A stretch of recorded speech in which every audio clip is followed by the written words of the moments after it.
안녕하십니까. 뉴스데스크 강원입니다. 연일 계속된 비로 강릉 오봉저수지 저수율이 25%를 넘어섰습니다. 저수율이 회복되면서 시민들의 걱정도 조금은 덜게 됐고 강릉시는 그동안 아파트에 시행했던 시간제 급수 해제를 검토하고 있습니다. 배현한 기자가 전해드립니다. 메말라 바닥을 드러냈던 오봉저수지에 비가 시원하게 쏟아집니다. 지난 주말에 이어 어제까지 강릉 지역에 200mm 안팎의 비가 내린 겁니다. 지난 주말에 이어 이번 주도 강릉 왕산 일대에 적지 않은 비가 내리면서 오봉저수지의 저수율도 지속적으로 상승하고 있습니다.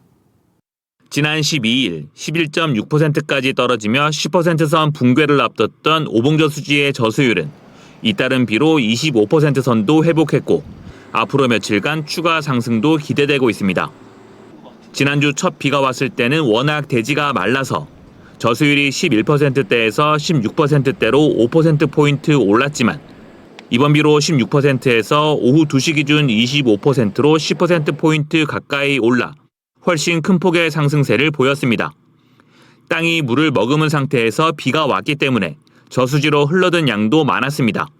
지난번에 비가 왔을 때는 땅이 메말라 있으니까 네. 땅속으로 스며들어가는 양이 많았겠죠. 이번에 비가 왔을 때는 이제 땅이 어느 정도 좀 촉촉해졌잖아요. 땅속으로 스며드는 물량이 적기 때문에 흘러가는 물이 많다는 얘기겠죠. 시간제 단수와 제한급수로 극심한 불편을 겪고 온 강릉 시민들도 이번 비로 한숨을 돌리게 됐습니다.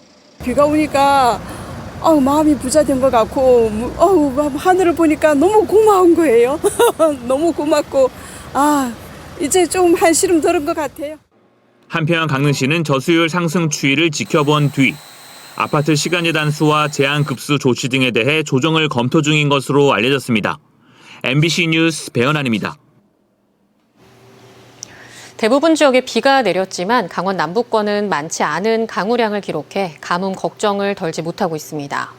광동댐 수위가 예년보다 많이 떨어져 있어 수량 확보에 안간힘을 쓰고 있습니다. 조규환 기자입니다.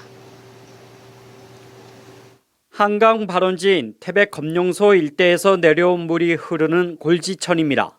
하천변을 따라 폭 2m가량의 물길이 500m 구간에 생겼습니다.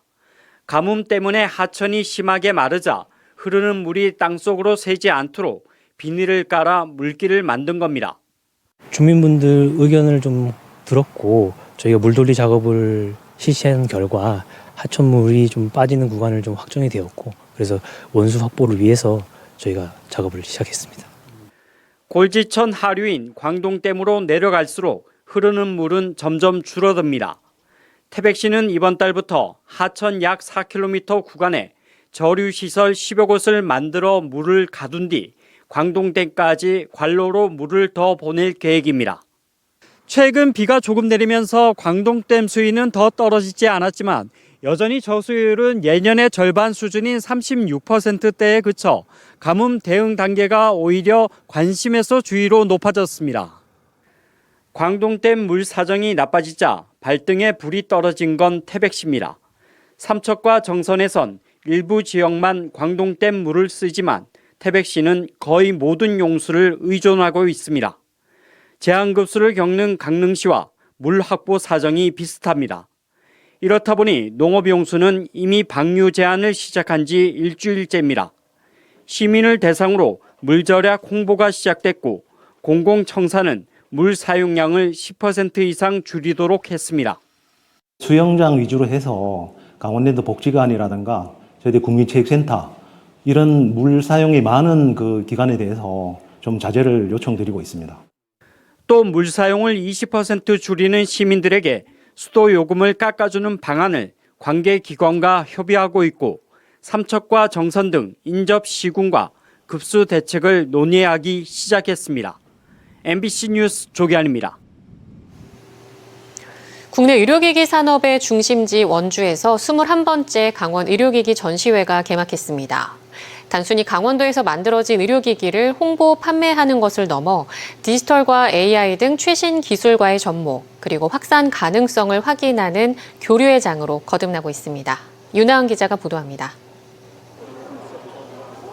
오랫동안 한 자세로 누워 있어야 하는 환자나 노인, 장애인들의 가장 큰 고민인 욕창. 지금까지는 간병인이 일정 시간마다 자세를 바꿔주거나 에어매트를 까는 정도가 최선이었습니다. 원주에서 창업한 이 기업은 AI 기술을 접목해 환자의 몸과 침상 어느 지점에 압력이 가장 높은지를 체크하고 데이터를 학습해 정교하게 그리고 자동으로 자세를 조정할 수 있는 제품을 개발했습니다. 지난해 처음으로 강원 의료기기 전시회에 참가해 50억 원의 수출 계약을 맺었고 올해도 좋은 반응을 얻고 있습니다. 한 10군데 이상의 지금 바이어랑 지금 미팅이 계속해서 예정돼 있고, 그리고 저희 매트리스가 아직 상용화 전인데도 저희 일본 바이어 분들이 이 제품의 독점권을 벌써 달라고 요구하고 계십니다. 제21회 강원 의료기기 전시회가 개막했습니다. 역대 최대 규모로 의료기기, 디지털 헬스케어, 바이오, 화장품 등 관련 기업 139곳이 150여 개 부스를 꾸려 참가했습니다. 세밀한 작업이 가능한 로봇 기반 의료기기와 대화 기억 기반 AI 문진 서비스 등 최신 기술이 접목된 의료기기들이 대거 선보이면서 해외 바이어들의 관심과 방문도 줄을 잇고 있습니다. State-of-the-art technology, which we are very advanced from our country.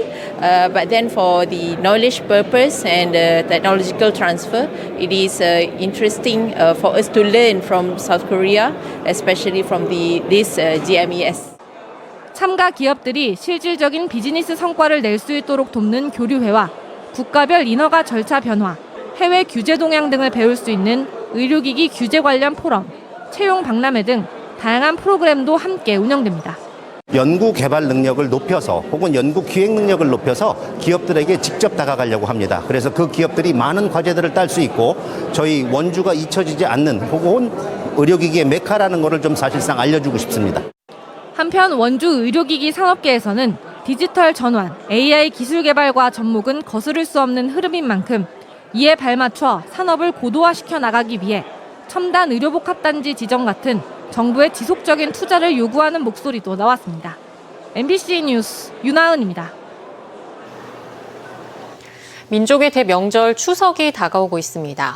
가족들끼리 모여 행복한 시간을 보내야 하지만 이런 명절이 반갑지만은 않은 사람들도 있습니다. 임금을 제때 못 받고 있는 근로자들입니다. 나금동 기자입니다. 지난해 5월 춘천의 한 공사 현장에서 3주간 반장으로 일한 서광민 씨. 본인을 포함해 근로자 8명이 임금 3천만 원을 1년이 넘도록 받지 못하고 있습니다. 임금을 준다던 업주는 사실상 잠적한 상태입니다. 이 돈 저 돈 다 빌려다가 그거 하고 생활비 쓰고 이래야 되는데 체불하면 그냥 한 가정이 바보가 되는 거예요. 너무 답답하죠, 그런 현실이. 같은 현장에서 크레인과 지게차를 몰던 10여 명의 작업자들도 공사 대금 5천만 원 정도를 받지 못했습니다. 맛있는 음식을 먹고 그리고 덕담도 나누고 그렇게 할 수 있는 날인 거잖아요. 그런데 이 마음 한구석에 불편한 마음이 있는 상태에서 이 같은 임금 체불은 해마다 늘고 있습니다. 강원 지역 임금 체불 신고는 2022년 7,200여 건에서 지난해 9,300여 건으로 2년 만에 28% 넘게 늘었고 올해는 지난달까지 이미 6천 건을 넘었습니다. 체불 금액도 2022년 291억 원에서 역시 꾸준히 늘어 지난해 역대 처음으로 500억 원을 넘었고 올해는 지난달까지만 339억 원에 이릅니다. 피해 근로자는 올해만 벌써 4,700여 명, 체불 사업장은 1,700여 곳에 이릅니다. 고용노동부 강원지청은 추석을 앞두고 검찰과 합동 청산 대응반을 꾸려 상습 체불 사업주에 대한 단속을 강화하고 있습니다. 지역 경제에도 악영향을 미치는 사회적 범죄입니다. 이에 따라서 앞으로 상습 임금 체불 사업주는 신용제재나 공공입출 제한 등 경제적 법적 제재가 더욱 강화될 것입니다.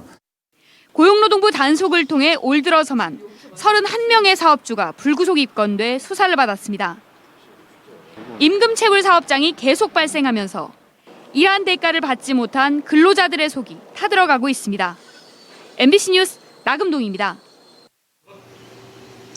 폐광 지역 생존권을 위해 주민들이 자발적으로 일어선 3.3 주민운동 30주년 기념식이 오늘 하이원 리조트 컨벤션홀에서 열렸습니다. 고안사북 남면 신동지역 살리기 위원회는 오늘 기념식에서 폐광 지역을 대신하는 석탄산업 전환지역 명칭을 선포하는 정명식을 열고 새로운 시작과 지속 가능한 발전 의지를 표현했습니다. 또 30주년 기념백서 발간과 영상물 관람, 공로자 시상식 등 행사도 진행됐습니다. 3.3 주민운동은 1995년 3월 3일 폐광 위기 속에 주민들이 자발적으로 나선 생존권 투쟁으로 폐광 지역 개발 자원에 관한 특별법을 제정하는 성과를 거뒀습니다. 태백 지역 시민단체가 강원랜드 수익금으로 배분되는 폐광 기금을 투명하게 써야 한다며 태백시의 조례 제정을 요구하고 나섰습니다. 태백 시민행동은 해마다 태백 지역에 배분되는 200억 원가량의 폐광기금 사용처를 시장 재량에 맡기지 말고 시민 모두를 위해 투명하게 써야 한다며 조례 제정과 관리위원회 구성을 요구했습니다. 이를 위해 또 태백 시민을 대상으로 서명운동을 시작했습니다. 정성군이 오는 30일까지 하반기 농촌 일손 돕기 수요 조사를 실시합니다. 하반기 영농철을 앞두고 농촌 일손 부족 현황과 기관 단체 농촌 일손 돕기 참여 인력을 파악해 우선순위에 따라 일정과 인원을 조정해 지원할 방침입니다. 올해 상반기에는 21개 기관에서 275명이 농촌 일손 돕기에 참여했으며 하반기 일손 돕기는 11월까지 진행됩니다. 강릉시가 가뭄 극복을 위한 소상공인단체 설명회를 열었습니다. 강릉시는 오늘 오후 지역 소상공인단체 대표와 관계자 10여 명과 함께 가뭄 상황과 피해 현황을 공유한 뒤 업종별 어려움을 듣고 자발적인 절수 동참과 긴급 지원 대책 등을 안내했습니다. 특히 가뭄 장기화로 인해 일부 업종에서 영업 애로가 커지고 있어 각종 지원 제도와 유관기관 협력을 통해 도움을 제공하기로 했습니다. 동해 시민들의 한마당 축제인 동해 무릉제가 오늘부터 오는 21일까지 나흘간 동해 웰빙 레포츠타운 일원에서 펼쳐집니다. 올해로 38회를 맞는 이번 행사는 하나된 동해, 희망의 울림을 주제로 열리며 오늘 무릉계곡 산신제를 시작으로 내일 개막식과 축하 공연이 이어지고 21일까지 시민가요제와 퍼레이드, 민속경기, 전시체험, 세일페스타 행사 등이 풍성하게 마련됩니다. 행사 기간 동해 웰빙 레포츠타운 주변 교통이 일부 통제되며 행사장과 주차장이 협소해 도심을 순환하는 셔틀버스가 운행됩니다. 제43회 고성 군민의 날 수성문화제가 오는 22일부터 24일까지 사흘간 고성 종합운동장 일원에서 펼쳐집니다. 올해 행사는 전통을 품고 사람을 잇다라는 주제로 첫날 전시체험 등 문화예술 행사에 이어 23일 수성제례와 개회식이 열리고 마지막 날인 24일엔 청소년 문화페스티벌과 국민 노래자랑, 초청가수 공연 등이 이어집니다. 앞서 20일 토요일에는 사전 행사로 간성 시가지에서 수성 거리 축제가 열려 고성군 3.1운동 플래시몹 등이 진행됩니다. 강원뉴스 마칩니다. 시청해주신 여러분 고맙습니다.